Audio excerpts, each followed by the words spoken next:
सो hi everyone, कैसे हैं आप सभी लोग। आई होप कि आप सभी बहुत अच्छे होंगे और आप सभी की प्रिपरेशन काफ़ी अच्छी चल रही होगी। और हम लगातार माइक्रो इकोनॉमिक्स की सीरीज चला रहे हैं। इससे पहले हमने माइक्रो इकोनॉमिक्स के 8 लेक्चर अपलोड कर दिए हैं। आप वन स्टॉप एजुकेशन पोर्टल के प्लेलिस्ट में जाके आप देख सकते हैं। एक बार पुनः स्वागत है आपका वन स्टॉप एजुकेशन पोर्टल के इस सेशन में। आज हमारा जो लेक्चर होगा लेक्चर नंबर 9 होगा। इसमें हम जानेंगे आपका फॉर्म्स ऑफ मार्केट यानी बाजार के रूप के बारे में जानने का प्रयास करेंगे। एंड इसमें जो है हम परफेक्ट कंपटीशन या पूर्ण प्रतियोगिता के बारे में जानेंगे। यानी कि फॉर्म्स ऑफ मार्केट में जो हमारा आज का टॉपिक रहेगा वो रहेगा आपका परफेक्ट कंपटीशन यानी पूर्ण प्रतियोगिता बाजार के रूप में जो है हम जानेंगे। बात करते हैं फॉर्म्स ऑफ मार्केट की, तो 3 टाइप के मार्केट होती है। फॉर्म्स ऑफ मार्केट में जो है 3 टाइप की मार्केट होती है। उसमें आपका पहला जो मार्केट आती है, पहली मार्केट वो आती है आपकी परफेक्ट कंपटीशन यानी जिसे पूर्ण प्रतियोगिता के नाम से जाना जाता है। दूसरा इम्परफेक्ट कंपटीशन यानी जिसे अपूर्ण प्रतियोगिता कहा जाता है। और उसके बाद तीसरे नंबर पे जो आती है मार्केट वो है आपका एकाधिकार या मोनोपोली। एंड बात करते हैं आपका इम्परफेक्ट कंपटीशन यानी अपूर्ण प्रतियोगिता की। तो अपूर्ण प्रतियोगिता बाजार को जो है 3 भागों में जो है डिवाइड किया गया है। इसमें पहले नंबर पे आता है आपका monopolistic competition and second number पे आता है आपका ओलिगोपोली एंड उसके बाद जो थर्ड नंबर पे आता है duopoly. And market classification on the basis of cross elasticity यानी मार्केट का classification on the basis of cross elasticity यानी क्रॉस इलास्टिसिटी में जो है मार्केट को किस प्रकार से आपका क्या कहते हैं डिवाइड किया गया है या क्लासिफिकेशन क्या है उसके बारे में देखते हैं। तो क्रॉस इलास्टिसिटी के आधार पर जो मार्केट होती है वो 3 प्रकार की होती है, perfect competition, monopolistic competition and monopoly. Perfect competition की अगर बात करें जो इसमें क्रॉस इलास्टिसिटी होती है, क्रॉस इलास्टिसिटी वो होती है आपका इन्फिनिटी के बराबर। और उसके बाद मोनोपोलिस्टिक कंपटीशन की बात करें, इसमें जो है जो क्रॉस इलास्टिसिटी होती है वो होती है आपका वेरी हाई यानी क्रॉस इलास्टिसिटी जो है वेरी हाई होती है या ग्रेटर देन 1 होती है। एंड मोनोपोली में जो है जो क्रॉस इलास्टिसिटी होती है वो होती है आपका वेरी लो और 0 के समान। एंड उसके बाद अगला है आपका कंडीशन फॉर परफेक्ट कंपटीशन यानी किसी भी मार्केट को परफेक्ट कंपटीशन कब कहा जाता है, उसकी कौन सी कंडीशन है, तो इसके बारे में समझते हैं। पहली जो कंडीशन है परफेक्ट कंपटीशन की वो है आपका large number of buyers and seller होना चाहिए यानी मार्केट में large number of buyers and seller होना चाहिए।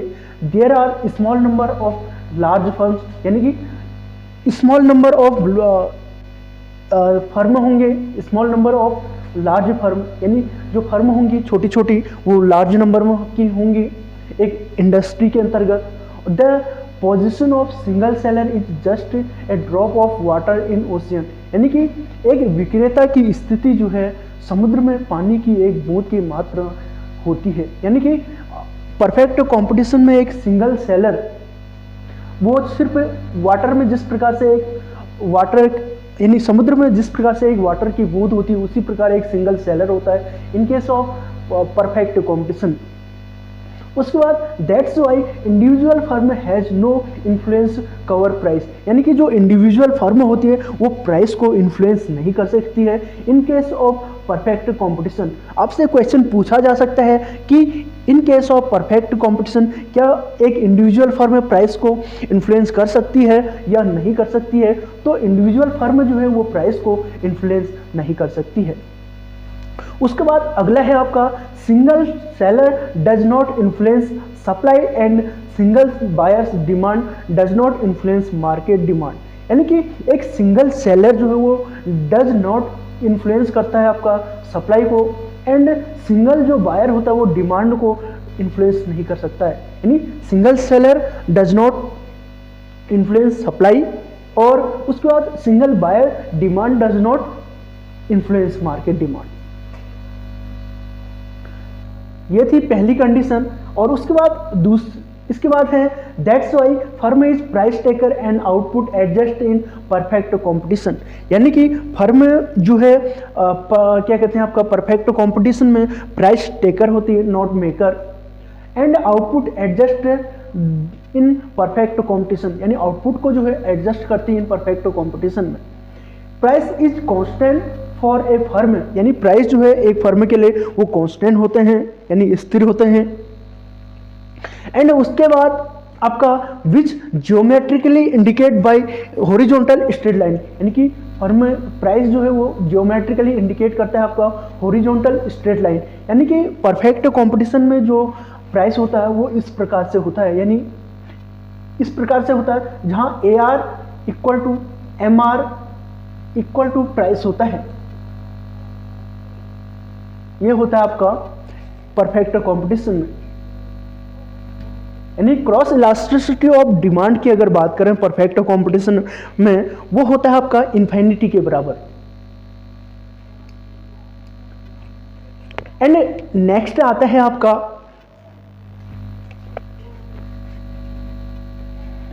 Price is constant for a firm which geometrically indicate bye A horizontal straight line, यानी कि प्राइस जो है वो कांस्टेंट है। Price is constant for a firm which geometrically indicate by horizontal straight line, जो geometrically indicate करता है आपका हॉरिजॉन्टल या स्ट्रेट लाइन। इस प्रकार से जो है प्राइस कांस्टेंट होते हैं, या जो डिमांड कर्व होती है वो हॉरिजॉन्टल एक्स एक्सिस के समानांतर होती है।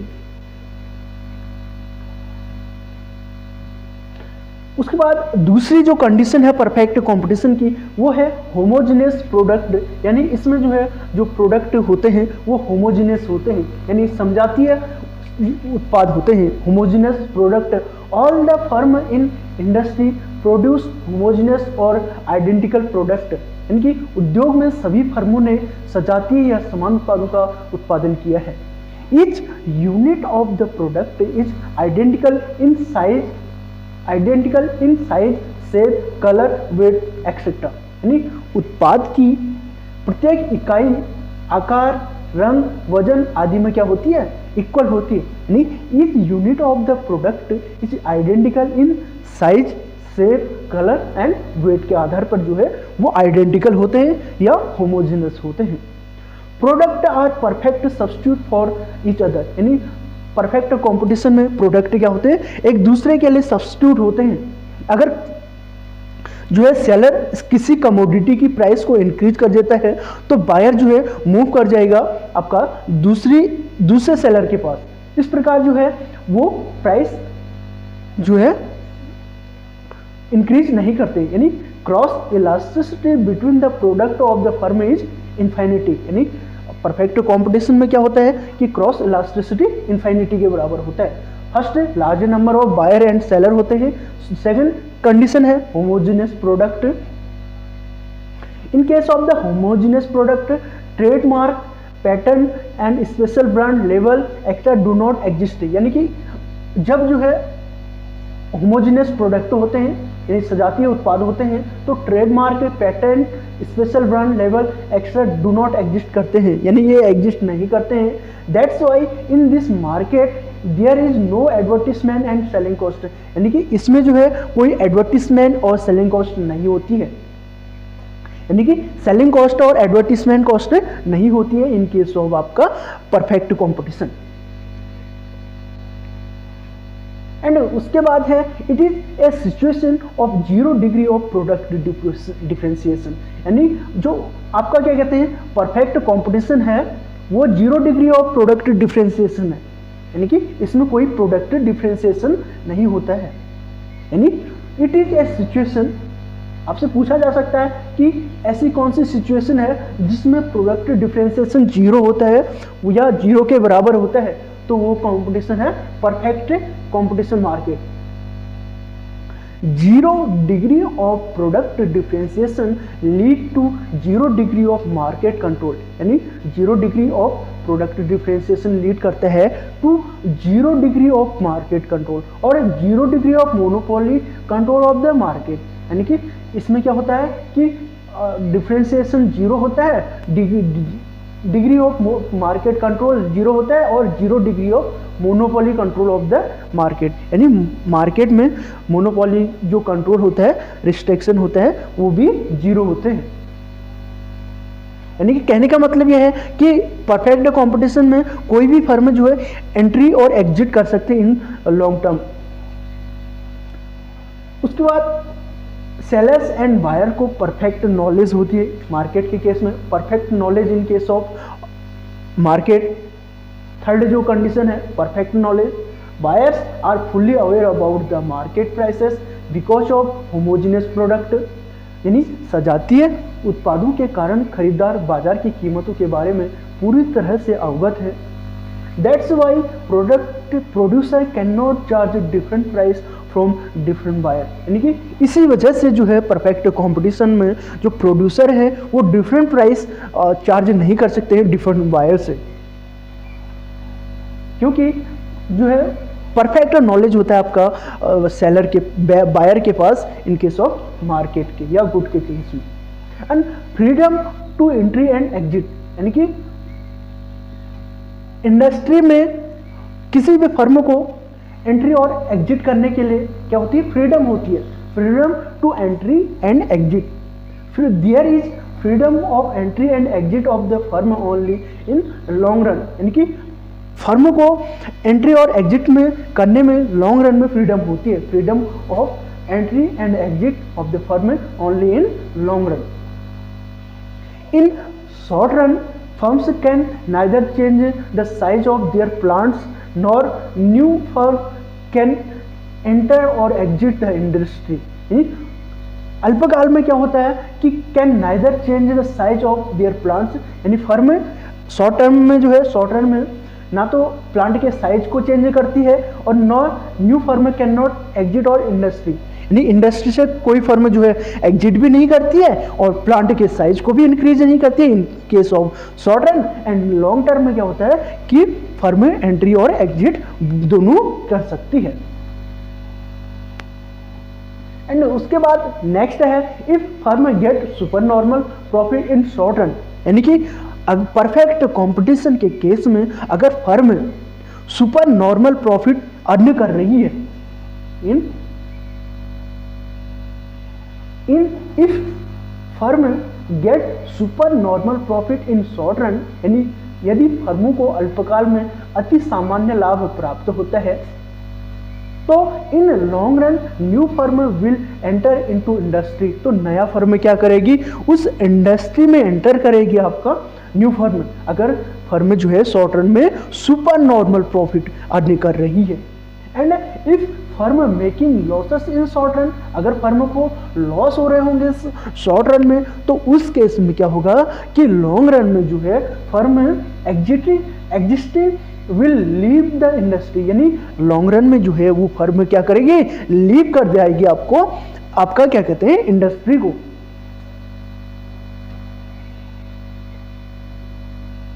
एंड उसके बाद है परफेक्ट मोबिलिटी, यानी कि फैक्टर ऑफ प्रोडक्शन जो है वो परफेक्ट मोबिल होते हैं, वो कहीं भी मूव कर सकते हैं। The must be perfect mobility of factor of production within the country which ensure uniform cost of production in the whole economy, यानी देश के भीतर उत्पादन के कारकों की पूर्ण गतिशीलता होनी चाहिए, यानी देश के भीतर किसी भी कंट्री के अंतर्गत जो है अंदर क्या होना चाहिए कि फैक्टर ऑफ प्रोडक्शन की पूर्ण फुल मोबिलिटी होनी चाहिए, परफेक्ट मोबिलिटी होनी चाहिए और पूरी अर्थव्यवस्था में उत्पादन की एक समान लागत सुनिश्चित करती है। और उसके बाद अगला है it implies the different factor of production are free to seek employment in many industry that they may like, यानी इसका तात्पर्य यह है कि उत्पादन के विभिन्न कारक किसी भी उद्योग में रोजगार तलाशने के लिए स्वतंत्र हैं जो उन्हें पसंद हो सकते हैं। इट इम्प्लाइज जो अप्लाई करता है that different factor of production are free to seek employment in any industry that they may like, जो उसे पसंद करते हैं। एंड नो ट्रांसपोर्टेशन कॉस्ट, काफ़ी बार क्वेश्चन पूछा गया है कि परफेक्ट कंपटीशन में जो है नो ट्रांसपोर्टेशन कॉस्ट होता है, यानी कि कोई परिवहन लागत नहीं होती है। जिस भी थ्योरी में अगर परफेक्ट कंपटीशन अप्लाई होगी तो वहाँ पे नो ट्रांसपोर्टेशन कॉस्ट अप्लाई होगी, वो कंडीशन। अगली कंडीशन है 6, no transportation cost, there shall not be any cost of transport between seller, यानी विक्रेताओं के बीच परिवहन की कोई लागत नहीं है। If transport cost exist, buyers are prevented from moving from one seller to another to take advantage of price difference, यानी यदि जो है परिवहन लागत मौजूद है तो खरीदारों को मूल्य अंतर का लाभ उठाने के लिए एक विक्रेता से दूसरे विक्रेता के पास जाने से रोका जाता है। अगर जो है ट्रांसपोर्टेशन कॉस्ट आती है तो उसमें क्या होता है कि एक विक्रेता exist, buyer are prevented from moving from one seller to another take advantage of price differences. This means that transport cost has no influence on the pricing of a product, यानी कि परफेक्ट कंपटीशन में जो है आपका transport cost influence नहीं कर सकती आपका प्राइसिंग को। In other word, these are always uniform price in the market, यानी ये जो है always uniform price in the market होता है, यानी ये बाजार में हमेशा एक समान मूल्य होते हैं, यानी कि मार्केट में क्या होता है हमेशा एक समान मूल्य होते हैं in case of perfect competition. उसके बाद अगला है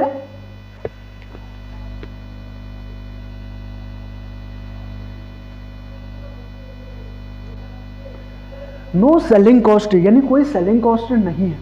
no selling cost, no selling cost, यानी selling cost is occur on the promotion of the sale like advertisement, यानी इसमें कोई सेलिंग कॉस्ट नहीं होते बिकॉज होमोजेनियस प्रोडक्ट होते हैं।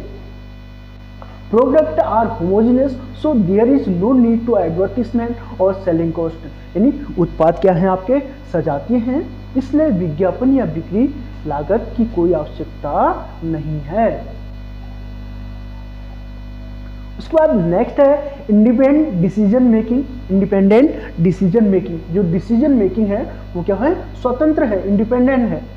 Buyers are independent to taking decision of what to buy, यानी buyer स्वतंत्र हैं कि are independent to taking decision of what to buy, कि क्या खरीदना है के लिए बायर जो है स्वतंत्र हैं।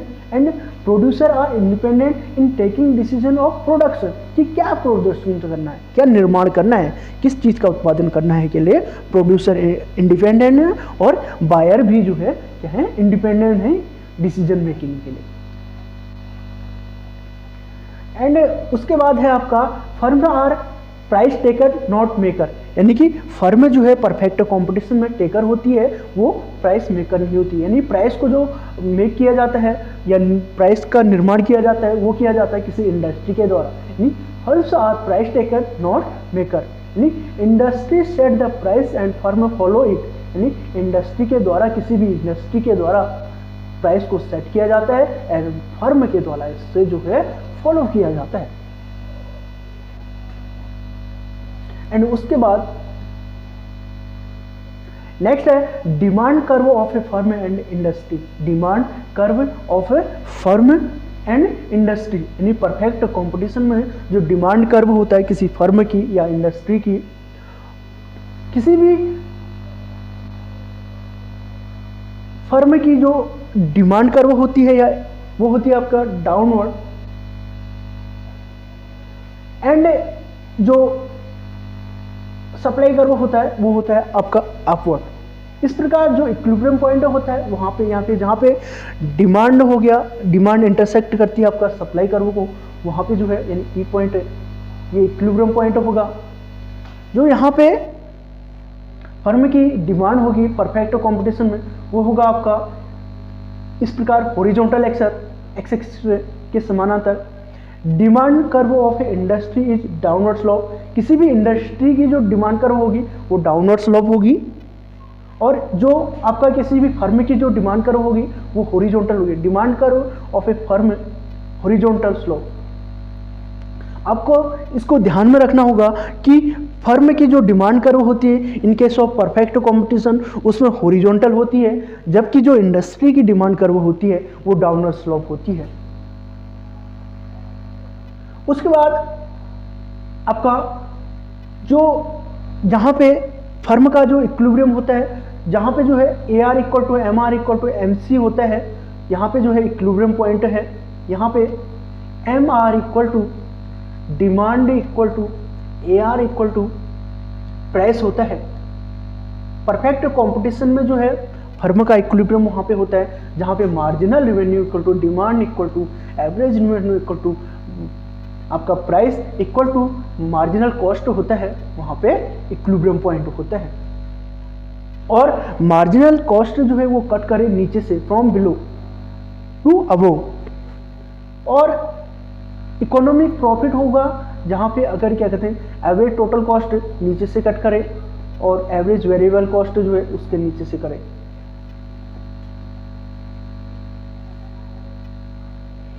पर pure competition concept is same as perfect competition.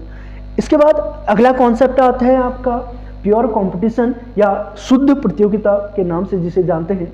यह एक अवधारणा है जो पूर्ण प्रतियोगिता के समान है, यानी pure competition concept is a same as perfect competition. Term pure competition was given by professor Chamberlin, यानी जो टर्म है प्योर कंपटीशन का वो गिवन है आपका प्रोफेसर चैम्बरलिन के द्वारा। किसके द्वारा? चैम्बरलिन के द्वारा। And in a perfect competition market, firms sell identical product. They have no difference in quality, color, packaging, weight और contents। यानी कि परफेक्ट कंपटीशन मार्केट में क्या होता है कि फर्म सेल करता है आइडेंटिकल प्रोडक्ट को। दे हैव नो डिफरेंस, यानी कि इनमें कोई डिफरेंस नहीं होता है आपका उस प्रोडक्ट की क्वालिटी पे, कलर पे, पैकेजिंग पे, वेट और कंटेंट्स पे।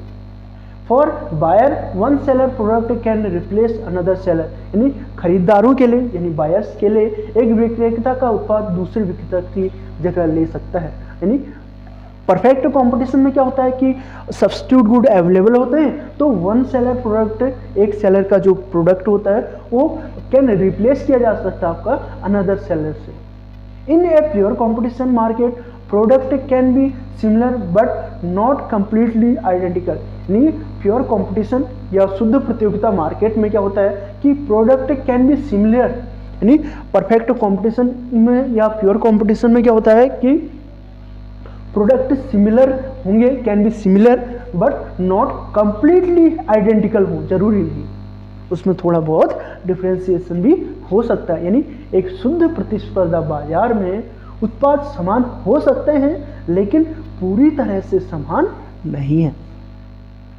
Companies in pure competition system can choose to change product detail like quality, size और कंटेंट टू इंक्रीज प्रॉफिट, यानी शुद्ध प्रतिस्पर्धा प्रणाली में कंपनियां लाभ बढ़ाने के लिए उत्पाद विवरण जैसे गुणवत्ता, आकार या सामग्री को बदलने का विकल्प चुन सकती हैं। यानी कंपनीज इन प्योर कंपटीशन, जो कंपनी होती है प्योर कंपटीशन में, system can choose to change product detail like quality, size, content and increase profit.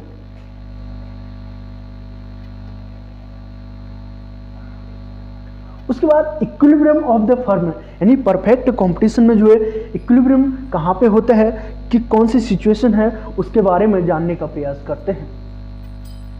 Perfect competition में फर्म जो इक्विलिब्रियम में होती है वहाँ पे जो है दो सिचुएशन होती है, या तो शॉर्ट रन इक्विलिब्रियम होगा या आपका लॉन्ग रन इक्विलिब्रियम होगा।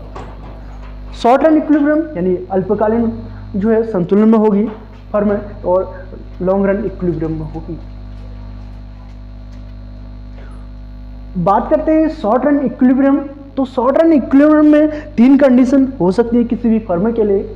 शॉर्ट रन इक्विलिब्रियम में तीन कंडीशन, पहला फर्म या तो सुपर नॉर्मल प्रॉफिट अर्न कर सकती है, यानी सुपर सामान्य लाभ अर्न कर सकती है, या नॉर्मल प्रॉफिट यानी सामान्य लाभ, अर्जित कर सकती है या मिनिमम लॉसेस कर सकती है।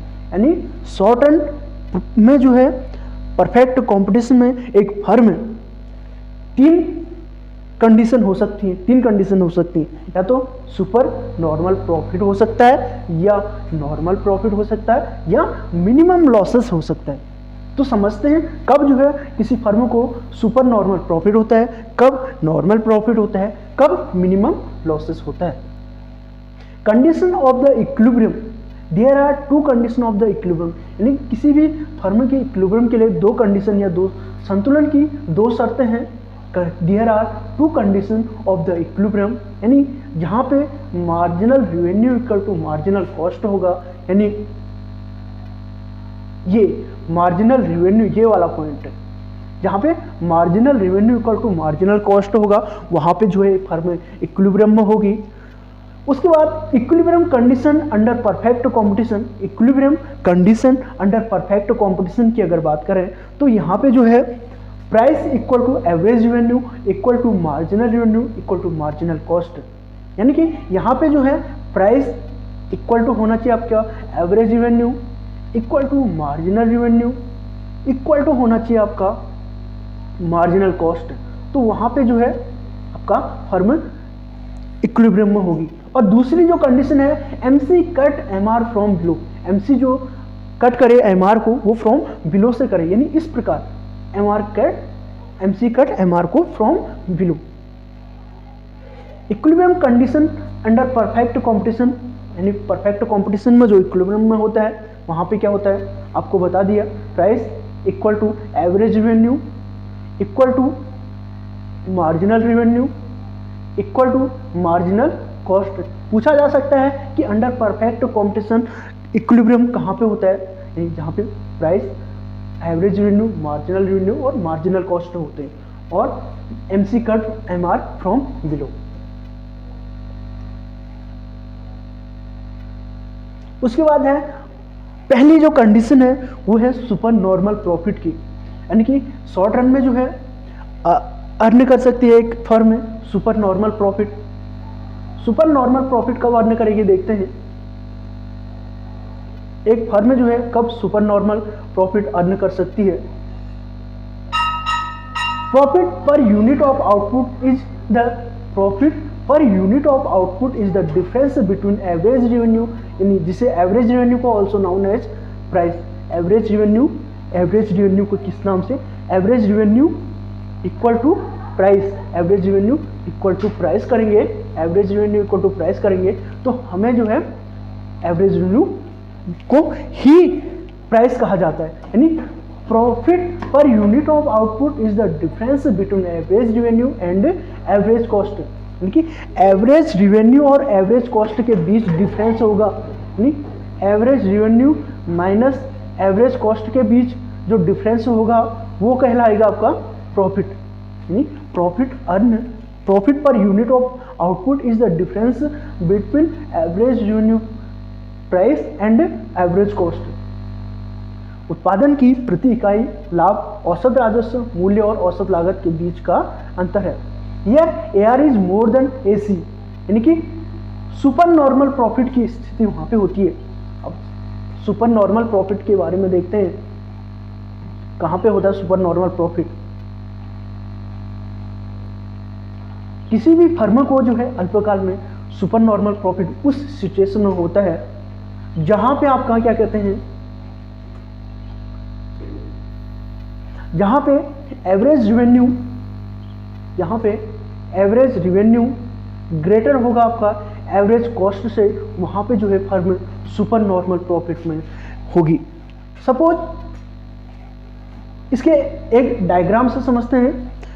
डायग्राम में जो है एक्स एक्सिस पे जो है हमने आउटपुट को लिया है और वाई एक्सिस पे कॉस्ट और रेवेन्यू को लिया है। सपोज जो फर्म का डिमांड कर्व है वो है हॉरिजॉन्टल P और इक्विलिब्रियम है जहाँ पे मार्जिनल कॉस्ट कट कर रही है आपका मार्जिनल रेवेन्यू को फ्रॉम बिलो, यानी ई पॉइंट जो है इनिशियल इक्विलिब्रियम है। और एवरेज कॉस्ट जो है यहाँ से ये वाला एवरेज कॉस्ट को डिनोट करता है, यानी कि जो ये वाला क्षेत्र होगा यानी कि PEAB, यानी कि PEAB वाला जो सेक्टर है वो सुपर नॉर्मल या अब नॉर्मल प्रॉफिट की होगी,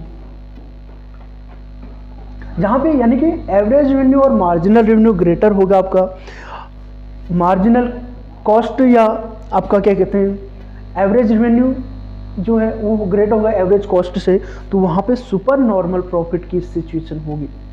equilibrium at point is where marginal cost equal to marginal revenue, MC cut MR from below, and super normal या abnormal profit equal to PEAB। ये वाला सेक्टर जो है वो क्या कहलाएगा आपका सुपर नॉर्मल प्रॉफिट का। एंड नेक्स्ट है आपका नॉर्मल प्रॉफिट, यानी कि परफेक्ट कॉम्पिटिशन में दूसरी सिचुएशन होती है नॉर्मल प्रॉफिट, यानी फर्म को जो है शॉर्ट टर्म में नॉर्मल प्रॉफिट हो सकता है। Under normal profit firm neither gain और लॉस, यानी कि फर्म अंडर नॉर्मल प्रॉफिट के अंतर्गत जो है परफेक्ट कंपटीशन में फर्म ना तो गेन कर रही होगी और ना ही लॉस, यानी अपना जो एवरेज कॉस्ट है उसको जो है पूर्ण कर रही होगी। In this condition AR is just equal to average cost, AR is equal to यानी कि नॉर्मल प्रॉफिट। नॉर्मल प्रॉफिट में क्या होता है कि आपका नॉर्मल प्रॉफिट में जो है AR इक्वल टू क्या होता है AC होता है। आप देख सकते हैं डायग्राम में वो एक्स एक्स पे जो है आउटपुट को लिया गया है और वाई एक्स पे जो है कॉस्ट और रेवेन्यू को लिया गया है। इक्विलिब्रियम वहाँ पे होगा जहाँ पे MC कट कर रही हो from below to AR equal to MR को, और यहाँ पे जो है एवरेज कॉस्ट जो है इस यहाँ पे है। इस प्रकार हम कह सकते हैं कि फर्म को क्या हो रही है नॉर्मल प्रॉफिट हो रहा है, जहाँ पे ना तो फर्म लॉस की स्थिति में है ना ही गेन की स्थिति में। एंड उसके बाद मिनिमम लॉसेस फर्म को जो है जो तीसरी स्थिति होती है वो मिनिमम लॉसेस की होती है।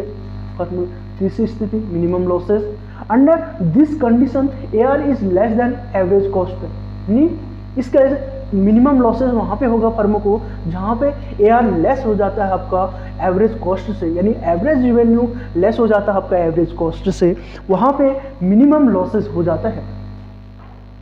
एंड यहाँ पे आप देख सकते हैं जो इक्विलिब्रियम है वो है आपका इस पॉइंट पे जहाँ पे जो है MC कट कर रही है MR को फ्रॉम बिलो इस पॉइंट पे, और जो एवरेज कॉस्ट है वो हमारा रेवेन्यू से भी मोर है यहाँ पे है, यानी P1 प्राइस पे जो है वो Y आउटपुट प्रोड्यूस कर रहा है। तो ये वाला सेक्टर जो है वो है आपका मिनिमम लॉसेस का, यानी कि हम कह सकते हैं कि P1A इसको B मान लेते हैं, BP ये वाला जो सेक्टर होगा या क्षेत्र है ये जो है मिनिमम लॉसेस की स्थिति होगी जहां पे एवरेज कॉस्ट अबव होगी।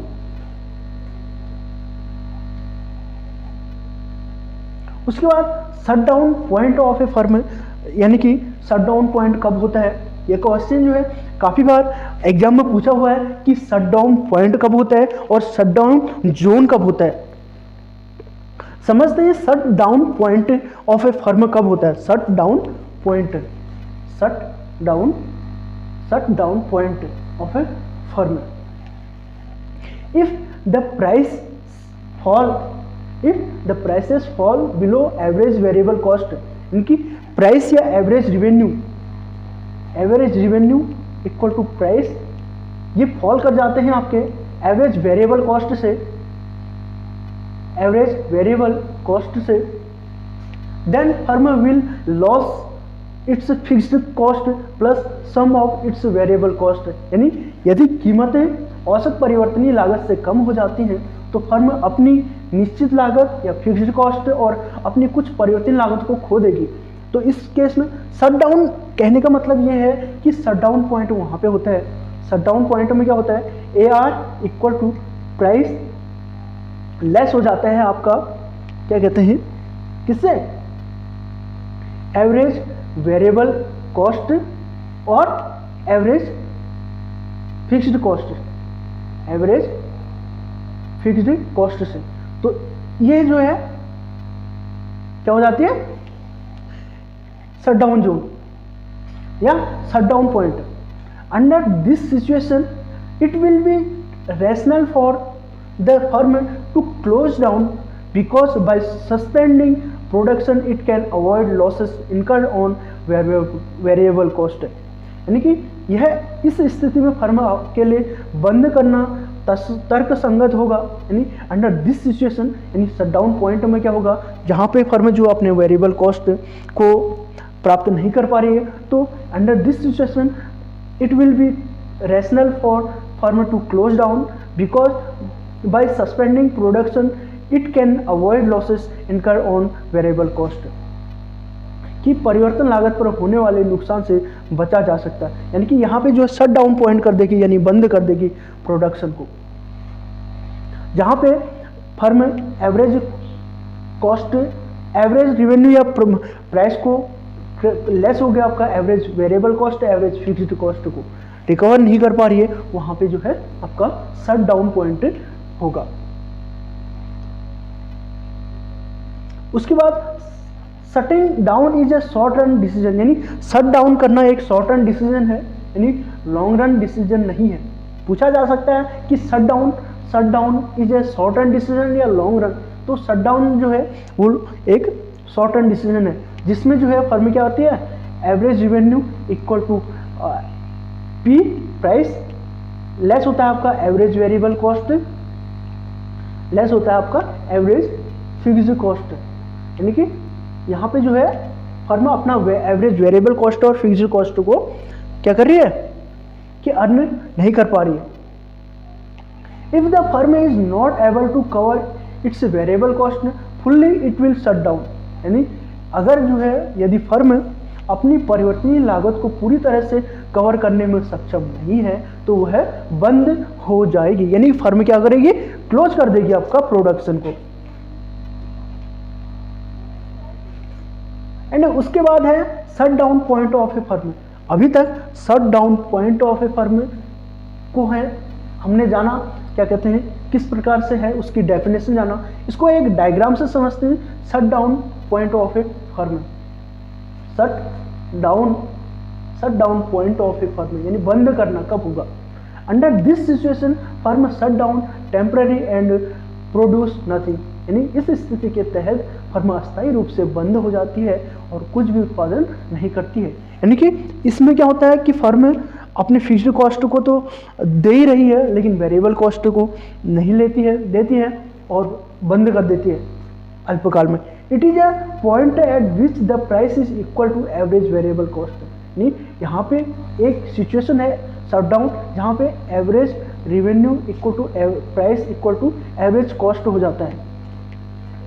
वही पॉइंट जो है शट डाउन पॉइंट कहलाता है।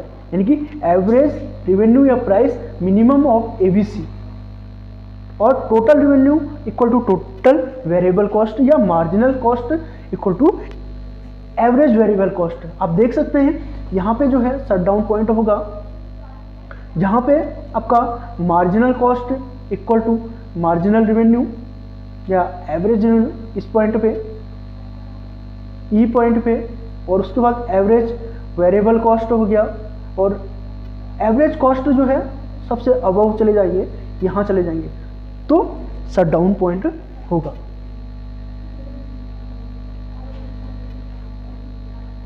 उसके बाद है long run equilibrium. Long run equilibrium में फर्म सिर्फ नॉर्मल प्रॉफिट को ही अर्न कर सकती है। लॉन्ग रन इक्विलिब्रियम, अगला है long run equilibrium. In long run firm will get only normal profit. Long run में फर्म गेट कर सकती है ओनली नॉर्मल प्रॉफिट को, ओनली नॉर्मल प्रॉफिट अर्न कर सकती है firm. In the long run all the factor of production are variable and not fixed. Long run में क्या होता है कि all the factor of production are variable and non fixed. दीर्घकाल में क्या होता है कि उत्पादन के सभी साधन परिवर्तनशील तथा अस्थिर होते हैं। इन the long run firm can increase their output by changing their capital equipment. They may expand their old plants or replace the old lower capacity plant by the new higher capacity plants. यानी लंबे समय में अपने पूंजी firm क्या करती है, अपने पूंजीगत उपकरणों को बदलकर अपना उत्पादन बढ़ा सकती है, वे अपने पुराने संयंत्रों का विस्तार कर सकती है या पुराने कम क्षमता वाले संयंत्रों को नए उच्च क्षमता वाले संयंत्रों से बदल सकती है। यानी इन the long run firm can increase their output by changing their capital equipment. यानी फर्म जो है लॉन्ग रन में क्या कर सकती है, अपने आउटपुट को इंक्रीज कर सकती है चेंजिंग देयर कैपिटल इक्विपमेंट, यानी कैपिटल इक्विपमेंट को भी चेंज करके। And they may expand their old plants और replace the old lower capacity plant, यानी अपने प्लांट और को भी चेंज कर सकती है और प्लांट की जो कैपेसिटी होती है उसको भी चेंज कर सकती है हायर प्लांट कैपेसिटी में। एंड उसके बाद है in the long run, long run में क्या होता है, new firm can enter into industry and compete existing firm, यानी कि उसके लॉन्ग रन में क्या होता है कि न्यू फर्म जो है इंटर कर सकती है इंडस्ट्री में, इनटू इंडस्ट्री एंड कम्पीट कर सकती है एग्जिस्टिंग फर्म के साथ। जो फर्म जो है पहले से मौजूद है इंडस्ट्री में उसके साथ कम्पीट या मुकाबला कर सकती है। If P is more than AC, यानी जब price more than AC then existing firm will make profit, it will attract to new firm, they also enter into market। यानी जब क्या होगा, प्राइस इक्वल टू AR वो greater होगा आपका किससे, AC से, तो ये जो है नया इंडस्ट्री का जब प्राइस ग्रेटर होगा आपका एवरेज कॉस्ट से, तो नई फर्म जो है इंडस्ट्री में इंटर करेंगी, then existing firm will make profit, it will attract to new firm, they also enter into market and as a result there will be increase in supply of output। फिर किस situation कैसे होगी कि जैसे दूसरी firm enter करेगी industry में तो सप्लाई जो है इंक्रीज कर देगी, it will lead to decrease in price. जैसे सप्लाई इंक्रीज हो जाएगी तो कमोडिटी की प्राइस डिक्रीज हो जाएगी। The firm will continue entering the industry until the price is equal to average cost, यानी कि फर्म जो है तब तक इंडस्ट्री में एंटर करते रहेंगे जब प्राइस इक्वल टू हो जाएंगे आपका, जब तक average cost price equal to average cost होंगे तब तक जो है फर्म में एंटर करते रहेंगे। So firm will earn a normal profit, यानी कि फर्म जो है नॉर्मल प्रॉफिट अर्न कर सकते हैं in case of perfect competition long run में। Opposite when P is less than AC, जब जो है अब क्या होगा कि अगर P यानी प्राइस या AR यानी P इक्वल टू AR ये लेस हो जाएंगे आपका AC से, तो उस केस में क्या होगा कि दीर्घ काल में जो है फर्म क्या करेंगी, इंडस्ट्री को उससे एग्जिट कर जाएंगी। When P is less than AC, firm will make losses, firm को क्या होगा, लॉस होना स्टार्ट हो जाएगा। This will lead to leave some firm from the industry, this will lead to, यह लीड करेगा to leave some firm from their industry, as a result the output of the industry will fall, यानी परिणाम स्वरूप उद्योग के उत्पादन में क्या आएगी, गिरावट आएगी and price would be increase, और प्राइस क्या होगी, इंक्रीज हो जाएगी। यानी कि शॉर्ट रन में जब फर्म को अपने एवरेज कॉस्ट को पूरा कंप्लीट नहीं कर पा रही है तो लॉन्ग रन में क्या होगा कि फर्म इंडस्ट्री को एग्जिट कर जाएंगी, इंडस्ट्री को लीव कर जाएंगी, जिससे क्या होगा, प्रोडक्शन डिक्रीज हो जाएगा। प्रोडक्शन के डिक्रीज होने से सप्लाई जो है वो कम हो जाएगी, सप्लाई के कम होने से जो है आपका क्या होगा, कमोडिटी की प्राइस इंक्रीज हो जाएगी। फिर जो है ये कंडीशन जो है एक सर्कल वाइज चलते रहेगी। The firm will leave the industry until the price is equal to average cost, यानी फर्म जो है लीव करते जाएगी, firm leave the industry, firm जो है इंडस्ट्री को छोड़ते जाएंगे जब तक प्राइस इक्वल टू क्या, एवरेज कॉस्ट नहीं हो जाएगा तब तक। So that the firm remaining the in the field are making only normal profit, यानी कि जिससे क्षेत्र में शेष फर्म सामान्य लाभ ही कमा रही है। यानी कि कहने का मतलब है कि दीर्घकाल में फर्म सिर्फ जो है पूर्ण प्रतियोगिता के अंतर्गत सिर्फ आपका नॉर्मल प्रॉफिट अर्न कर सकती है और शॉर्ट रन में super normal profit, normal profit and minimum losses भी कर सकती है, और या शट डाउन जोन या शट डाउन पॉइंट भी हो सकता है शॉर्ट रन में। पूछा जा सकता है कि shut down point long run decision है या शॉर्ट रन, तो शट डाउन पॉइंट जो है एक शॉर्ट रन डिसीजन है, शट डाउन पॉइंट। एंड उसके बाद है इक्विलिब्रियम एट ए पॉइंट ई। अब जो है परफेक्ट कंपटीशन में इक्विलिब्रियम को देखते हैं। इक्विलिब्रियम में क्या होता है कि आपका जो परफेक्ट कंपटीशन में फर्म का डिमांड कर्व होता है वो हॉरिजॉन्टल एक्सिस होता है। फर्म का जो डिमांड कर्व होता है वो हॉरिजॉन्टल, जहाँ पे आपका क्या होता है P equal to AR equal to MR जो है वो आपका AR के बराबर ही होता है। और यहाँ पे जो है MC कट कर रहा है आपका long run, short run MC, short run marginal cost ये है जो फ्रॉम बिलो कट कर रहा है, और लॉन्ग रन मार्जिनल कॉस्ट भी जो है नीचे से कट कर रहा है। उसके बाद आपका long run marginal cost, long run average cost और short run average cost.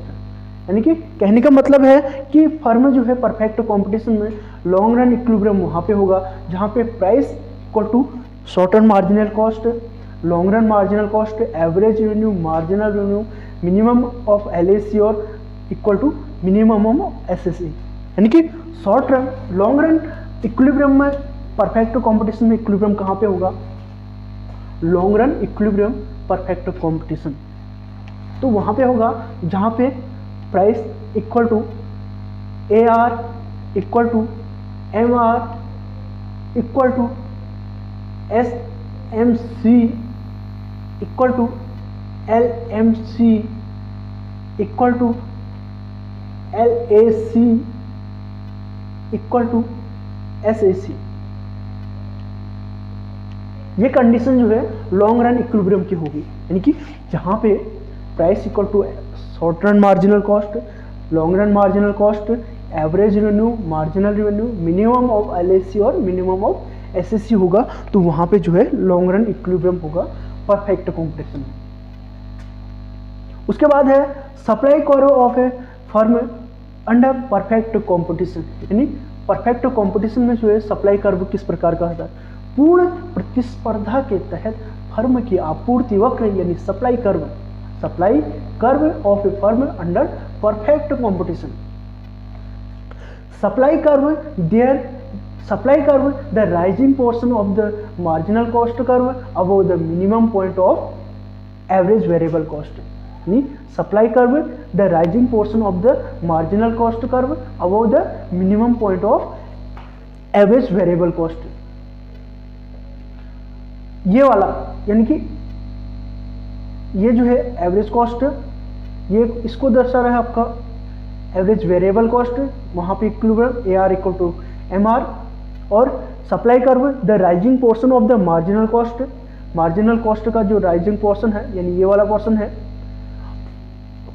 Cost curve above the minimum point of ABC, minimum point of ABC, यानी यहाँ से यहाँ तक जो है ये है आपका सप्लाई कर्व है आपका क्या कहते हैं परफेक्ट कंपटीशन के तहत। उसके बाद है price of the perfect competitive firm determined by market demand and supply. Price of the perfectly competitive firm determined by the market demand and supply, यानी कि पूरी तरह से प्रतिस्पर्धी फर्म की कीमत बाजार की मांग और आपूर्ति से निर्धारित होती है। जो प्राइस डिटरमाइन होती है in case of perfect competition, उसमें जो है आपका मार्केट डिमांड एंड सप्लाई के द्वारा, मार्केट डिमांड और मार्केट सप्लाई के द्वारा जो है डिमांड प्राइस डिटरमाइन होती है। Firm demand curve is horizontal, यानी कि जो फर्मों का मांग वक्र होता है वो होता है आपका क्षैतिज के समानांतर इन case of perfect competition. Firm demand curve is horizontal. efficient allocation of resources only achieved under perfect competition, यानी जो पूर्ण प्रतियोगिता के तहत प्राप्त संसाधनों का कुशल आवंटन होता है। efficient allocation of resources, यानी रिसोर्सेज का efficient allocation हो जाता है under perfect competition, achieve under perfect competition। Price prevailing in the short period is called subnormal price, यानी कि प्राइस जो प्रिवेलिंग है in the short period is called subnormal prices, यानी अल्प अवधि में प्रचलित कीमतों को कहा जाता है उप सामान्य कीमतें, यानी price prevailing in the short period is called subnormal price. Under perfect competition demand curve of industry is downward slope. आपसे पूछा जा सकता है कि परफेक्ट कंपटीशन में फर्म का डिमांड कर्व हॉरिजॉन्टल होता है, एक्स एक्सिस के समानांतर होता है, और जो इंडस्ट्री का डिमांड कर्व होता है वो होता है आपका डाउनवर्ड स्लोप।